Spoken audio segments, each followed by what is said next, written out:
It's a platform millions of kids use every day. Roblox is a massive online universe with seemingly endless numbers of mini-games created by users. Wherever kids are, predators will be. So kids like playing games, so predators will go there. The gaming company claims to have almost 90 million daily users worldwide. That's where it gets scary, is because kids are playing against people that they don't know. I genuinely thought only children went on there. I was very naive. In September, a predator contacted this UK mother's 9-year-old daughter on Roblox. For legal reasons, we cannot reveal her identity. There was one character on there that looked really trendy, really cool, which then asked her to download an app called Discord. And that's where he sent videos, photos, and said really disgusting things. After luring the 9-year-old outside of the game, the stranger bombarded her with more requests to speak on TikTok. The messages began with, "You so cute," and then became more disturbing. Starts thrusting and the bed shake, and "Your face is drooling, I can tell." The other messages seen by 7:30 were too explicit to broadcast.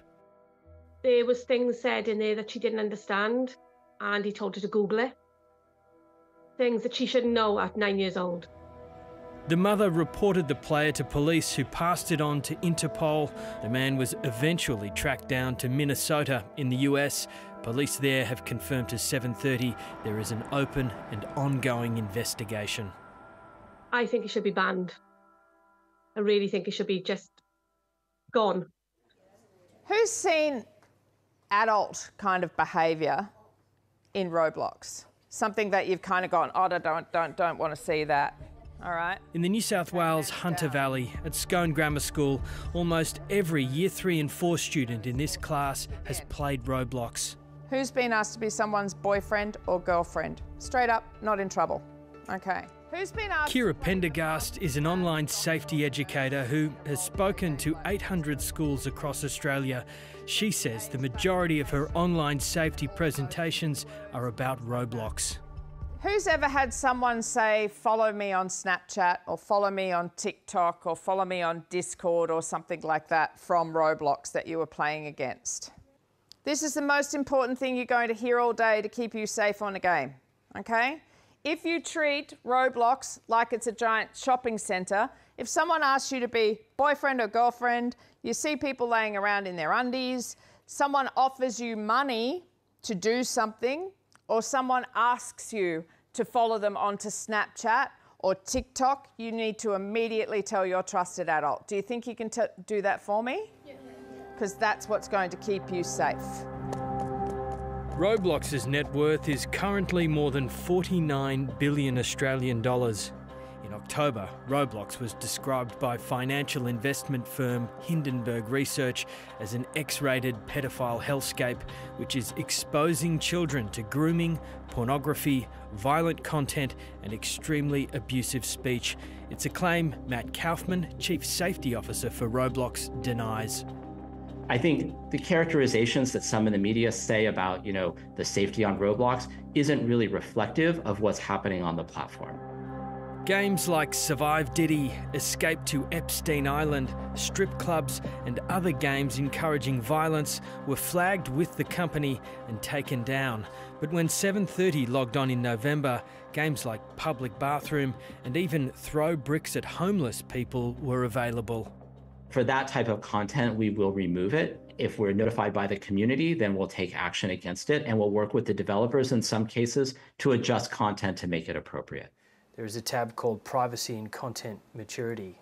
The platform gives you the option to set your security settings, verify your identity, and moderate the content maturity level.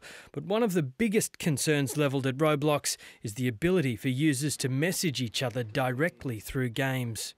Our youngest users can still communicate with other players in a game. That's often part of just playing the game. It's like coordinating gameplay. You have teams and you're doing all kinds of stuff.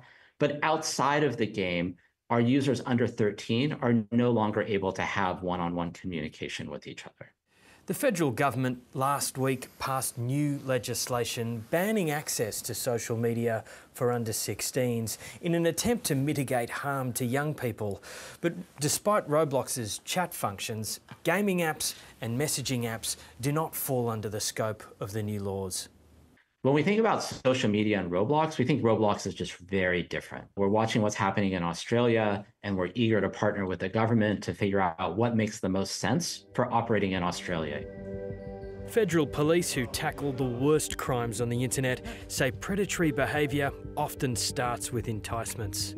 When it comes to online grooming, we see tactics where they use flattery, compliments to encourage children to connect with them, and then we see them offering something in exchange for them to share self-generated child abuse material. That could be things like likes, follows, money, or in-game currencies. Over the past 6 years, reports of online child exploitation in Australia have been on a disturbing trajectory.